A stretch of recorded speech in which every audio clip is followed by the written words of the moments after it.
First of all, what's most important to remember is that not everything works out the way we want it to. And having faith is not about having faith that it's going to be what I want it to be. Not everything works out how we want it to. That's not what the universe is here for. So much of creation, so much of our lives makes us happy and joyful. Some of it on a superficial level, an ice cream cone, a pizza. Some of it on a deep level but fleeting, a sunset, a beautiful starry night.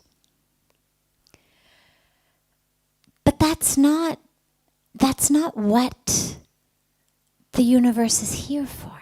It's not about, oh wait, let me make sure that I do what you want. Oh wait, let me make sure that I do what feels good for you.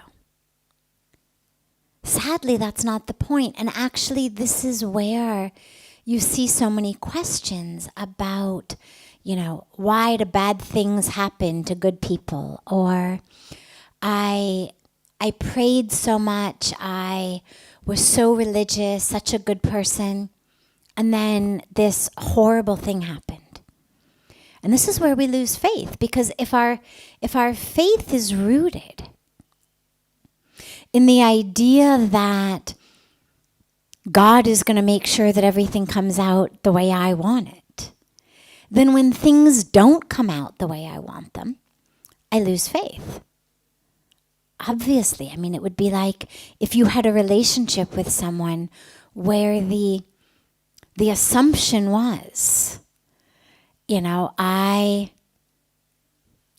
bring home the bread and you put dinner on the table, right? There's a lot of relationships in life where that's sort of the unspoken agreement. But you imagine if that were your unspoken agreement and you really thought that's what you had agreed upon, and you brought home the bread and there was no dinner on the table, you'd start to feel cheated, you'd start to feel betrayed, you'd feel like, hey, wait, I'm holding up my end of the deal here. Why are you not? But that's not what our relationship with the universe is about.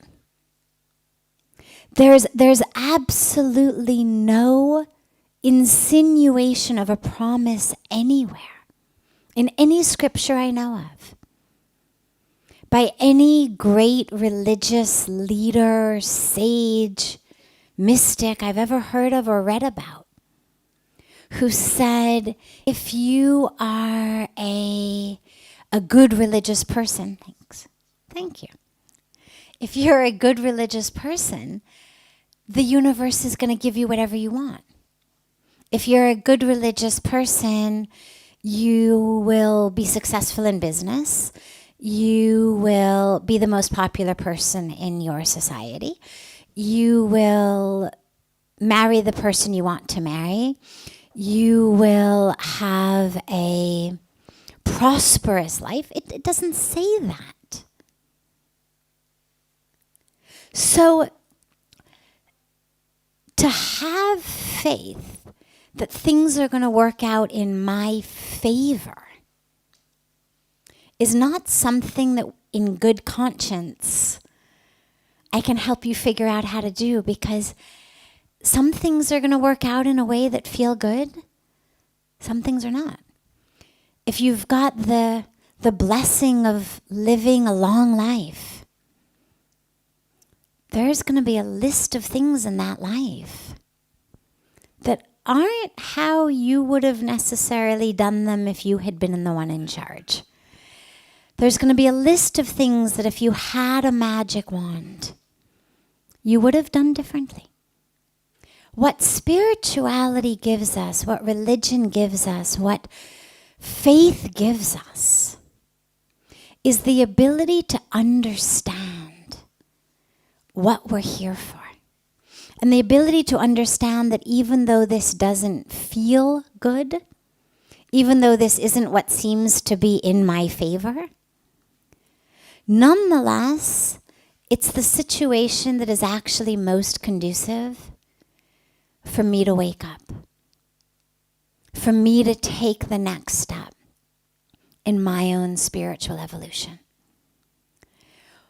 One thing that you find really frequently with people who have been through very, very difficult situations, who have lost loved ones, who have been diagnosed with terminal diseases, have really been through what we would see as catastrophe. What you see in a large number of them, a large percentage of them, is even though we can look at it and say, my God, what a catastrophe. Oh, poor this person. What you hear really frequently is, as crazy as it sounds, I'm actually glad it happened. No, if I could rewind it, I wouldn't do it like this again. But through this, through having to go through this illness, through having to go through this loss, through having to go through this trauma, I have touched a part of myself that I otherwise never would have touched. I've tapped into something about the nature of existence, about who I really am, that otherwise I never would have tapped into. And so even though, it hurt like crazy, it still hurts like crazy, I wouldn't do it all over again. Nonetheless, I actually really can see how it has furthered that ultimate goal of my awakening, my recognizing of what it's really about and who I really am. So when you think about having faith that things will go your way, rather what I would say is have faith that however it's going is your way. And how can you change how you see what's happening to make it your way? So for example, you start a new job and you thought that the whole reason you took this job was you were going to make a lot of money and it was going to be, a great career boost and it was going to take you somewhere higher. And when you get in, the first project that you work on, which of course, you're on one of these commission plans where they only pay you a little bit, but you get this great commission and, you really believed that you were going to be the one who was going to bring all of these projects, all of these products, all of these things to fruition. And the first one you do, it bombs. Second one you do, the boss doesn't even let it happen. You go with a presentation, doesn't even happen. And you go through several of these. And what you find is you're not making the kind of money you thought. It's not this stepping stone to success that you thought it was going to be. Rather, every day you feel more and more like a failure. Every day you question your own innovation and initiative and creativity and ability more and more. Well, so that's clearly not in your favor the way that you would think. And yet, if you're able to look at it a little bit deeper, what you recognize is maybe that wasn't the highest goal. Maybe that wasn't actually the point of the job. Maybe in that job, you were meeting someone who was going to play a very important role in your life. Maybe walking into that job, you had such an ego that you always knew the right answers, that you were the smartest, that you were the most creative, that you were the most innovative. And on your spiritual path, which remembers what it's all about, that ego was going to be way too much of an obstacle. And so the universe needed to send you something, anything, that was just going to break your ego enough for there to be some cracks into which the truth could flow. And so even though that situation is not in your favor career-wise, if you look at it and we understand, well, this is obviously how it's supposed to be in the moment, and the reason we know that is that's how it is, and the universe doesn't make mistakes. It's all in order of how things are supposed to be. Then the question becomes, all right, so what was I supposed to learn here? How was this supposed to be in my favor? Clearly not financially. Clearly not professionally in my career ladder.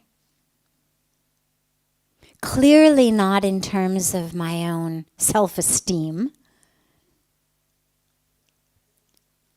What was this supposed to teach me? What was the point here? And so that really becomes the question, is not how can I have faith that the tides are going to turn and things will start to go in my favor, but rather how can I have faith that this is in my favor and that I just need to open my eyes better to see it. And again, in keeping with the theme from, it was either last night or the night before, about unhealthy relationships, that doesn't necessarily mean that when situations clearly feel that they're not right for you, that they're not in your favor, just recognizing that it is doesn't necessarily mean you should spend the next 60 years there. It may be in your favor for a while to teach you something.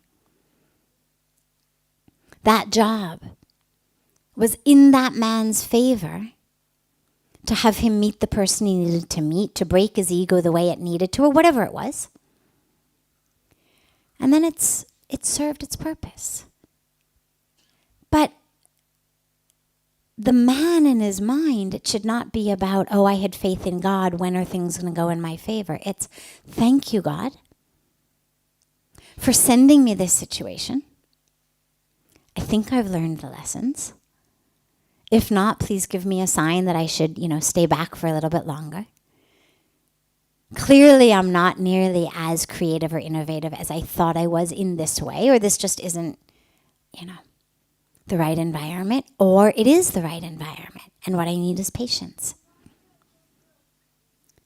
What I need is patience for that seed to sprout.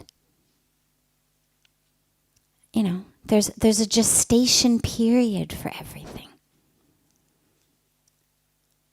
If we looked at, pregnant women and thought they were failures for 8.5 months until the baby finally popped out,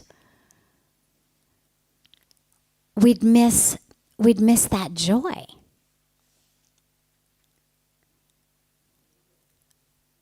Of waiting. Miss that joy of knowing that something wonderful was going to happen, because for 8.5 months we thought, oh my God, look at this. She was supposed to give a baby, nothing. She's just getting fat. Right? She's sitting around, she's doing nothing, she's getting fat. She was supposed to give a baby. Look at this. What, she can't even give a baby? Well, it's only been 8.5 months. Give it another couple weeks, you're going to have that baby. So you also want to be really sure when you think things are not going your way, that you're allowing them their full gestation period. And of course that you're nourishing and nurturing that gestation with whatever it needs. That you're feeding it literally whatever it needs to grow. So that's what we should have faith in. Not that somehow things are going to be in my favor. What about your favor? What about your favor? What about your favor? I mean, there's, if my favor means my company is the one that becomes number one. Well, if your company had been number one up until now and things go in my favor, now mine becomes number one. Well, what about you? Right? You're just as entitled to the favor of the universe with regard to whose company is number one as I am. So it's not about things being in my favor at the expense of others as though somehow God were going to play favorites. In my favor is all in my vision, what I can see. So that's what our faith gives us, is the ability to change that.